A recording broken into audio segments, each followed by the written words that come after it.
St. Jose Central School is more than a school. It's a place where ambitions get roots, ideas get wings. Together, we start the journey to success. St. Jose Central School. ഗ്രാമപഞ്ചായത്തുകളിലെ ward വിഭജനം പൂർത്തിയായി. മുള്ളൂർക്കര ഗ്രാമപഞ്ചായത്തിൽ പുതുതായി ഇനി 16 വാർഡുകൾ. മുള്ളൂർക്കര ഗ്രാമപഞ്ചായത്തിൽ നിലവിൽ 14 വാർഡുകളാണ് ഉണ്ടായിരുന്നത്. വാർഡ് വിഭജനം പൂർത്തിയാക്കിയപ്പോൾ 2 വാർഡുകൾ പുതുതായി നിലവിൽ വന്നു.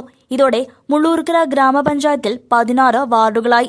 കാഞ്ഞിരശ്ശേരി, ഇരുനിലംകോട്, SN നഗർ, അമ്പലംകുന്ന്, നസ്രത്ത് സെന്റർ, ആറ്റൂർ, മനപ്പടി, അമ്പലനട, പാറപ്പുറം, കമ്പനിപ്പടി, വളവ്, കാരക്കാട് വളവ്, കൊല്ലമാക്ക, വണ്ടിപ്പറമ്പ്, മുള്ളൂർക്കര ടൗൺ, വാഴക്കോട്, എടലംകുന്ന്, വാഴക്കോട്, മണ്ണുംവട്ടം, കണ്ണപ്പാറ എന്നിങ്ങനെ 16 വാർഡുകളാണ് പുതുതായി നിലവിൽ വന്നത്. 2021 സെൻസസ് നടക്കാത്തതിനാൽ 2011 ജനസംഖ്യാ വിവരണം അടിസ്ഥാനമാക്കിയാണ് വാർഡുകൾ വിഭജിച്ചത്. അതിർത്തികളും മറ്റും പുനർനിർണയിച്ചത്. പുതിയ വാർഡുകൾ വരുന്നതോടെ വരുന്ന തദ്ദേശഭരണ തെരഞ്ഞെടുപ്പിൽ വാർഡ് വിഭജനത്തിന്റെ അടിസ്ഥാനത്തിലാകും ജനപ്രതിനിധികളെ തെരഞ്ഞെടുക്കുക. CCV news, Chelakkara.